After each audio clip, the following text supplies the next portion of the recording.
Welcome to Dragon in the Room. This is Pili. Today we're going to interview a young Chinese man who is a Generation Z. We'll call him Gen Z in today's show. We cannot tell you his real name because we want to protect his identity from the Chinese Communist Party, also known as the CCP, which seeks to silence and punish all critics. Gen Z is an international student here in the US. He joined the anti-CCP movement 3 years ago and has actively participated in advocating how the CCP is poisoning the world with the COVID-19 virus. We call it CCP virus, and how CCP brutally harvests organs from detainees. Before Gen Z moved to the US, he lived in a small underdeveloped city in southeast China. His parents, like most of the parents in the city, expected him to achieve success in the future. A successful young man, by definition, under the CCP regime, follows a single standard, which is holding a top college degree, having a good job, owning a big house, marrying a beautiful wife, and raising a child. A boy is preferred. For Gen Z, it's not challenging at all to achieve most of the items in the list. But there's one thing he knew he would never be able to fulfill. He's gay. Gen Z had been holding his identity from his parents for years because he knew for Chinese parents, it's the end of the world if they discover their children are queer. Although same-sex activities have been legal in China since 1997, various LGBT events have been banned in recent years. The media controlled by the Chinese Communist Party firmly propagates slanders and discrimination against the LGBT community. For example, the media repeatedly connects AIDS with the LGBT group to misguide the public into believing the LGBT community are the stain on the glorious CCP ideology. The National Radio and Television Administration in China constantly supervises and censors films with LGBT scenes and blocks LGBT symbols on TV shows. In a TV show named I, Actor, the Chinese actor Jin Baoren's face was digitally altered to blur out his earring. The CCP believes a small earring can cause huge negative influence on children in China. Gen Z told me that he would never forget the first time his mother asked him about his personal relationships. He was so nervous that he actually lied to her, telling her that he had a beautiful girlfriend. You know, what completely surprised him was that his mother seriously expressed that it was okay if he fell in love with a man. For her, love is love. Being gay is not a disorder or disease, as lots of people believe in China. Eventually, Gen Z confessed and thanked his mother for being open-minded. What makes Gen Z feel emotion later was when his mother told him that she knew his identity a long time ago, and that she had started to prepare to send him to the US for college, for a free living environment ever since that moment.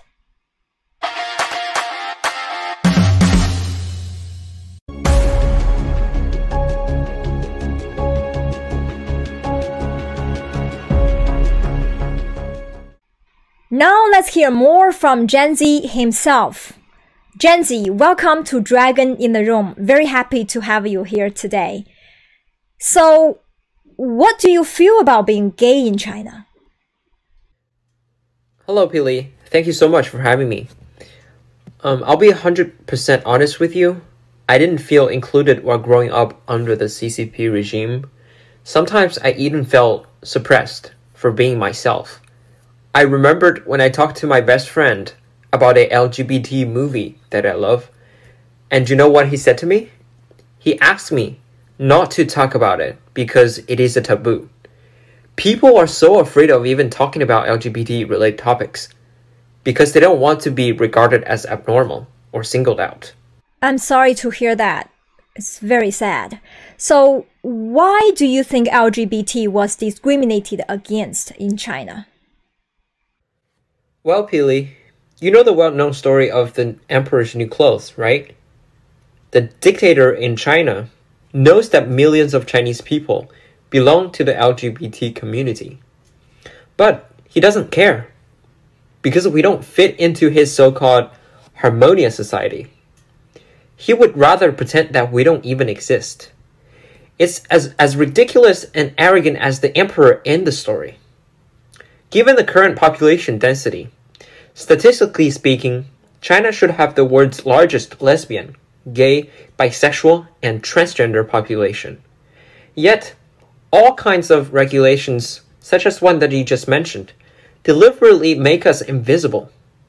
The CCP has put up disproportionately negative information about the LGBT community, and meanwhile, silence our true voice from the public.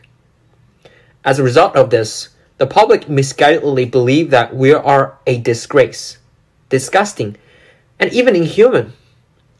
You know, Peely, I'm so heartbroken.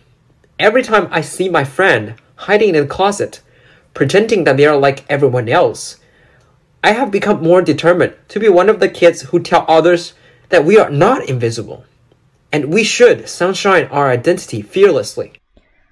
I really like the word you use, sunshine. We know you're in the US now. Why did you choose to go to the US for college? Ever since I told my mom that I'm gay, she was like everyone else's parents. She was anxious about my identity being targeted against by the Chinese society. Especially, living in an isolated small city. She even told me not to share my identity with anyone else to avoid trouble. But around the same time, an exciting piece of news across the continent attracted our attention. The Supreme Court of the United States ruled that the fundamental right to marry was guaranteed to the same-sex couples across the entire nation. It was a faint light in the darkness. The United States flashed a faint light to guide a lost boy. That's me. And you know what my parents said to me? They said they're willing to do anything to make sure that I have a healthy and happy life. So I want to say it was not an easy path along the road, but here I am, studying in the US without being afraid of sunshining my identity with you all. I'm so happy to hear that you're being yourself here in the US. Well, Genzi, I truly feel blessed that you can come to my show today and share your story with our audience.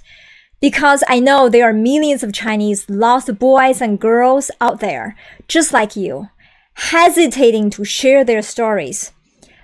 I hope today's show will help more people realize that everyone on this planet has an inalienable right to be who they are.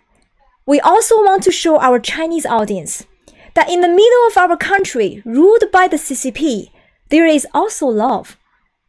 Let's have hope for the Chinese people, the 老百姓, owed 100 names.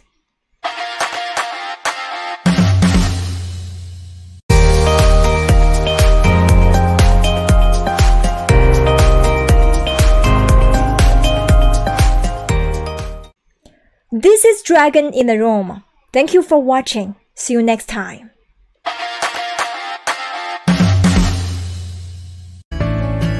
Hey, darling. 要接受一个同性恋并不是这么的容易。其实我很早就知道，但是我一直替他瞒着。这一路过来真的不是很容易。有一天，爸爸告诉我，他的儿子一个是同性恋，一个是唐氏症。那时候的我心真的很痛。可是孩子在他努力的领域之下，他找到他的工作，找到他的幸福，这一切都是值得。我希望借由他们传达更多同志的幸福，以及更多包容与爱的环境给他们。这是我当妈妈给你们最大的祝福。On the road with a couple of tunes and a coffee too. Hey darling, you know we're gonna have a really good time, driving in the middle of the night when the stars are bright. This is GTalk.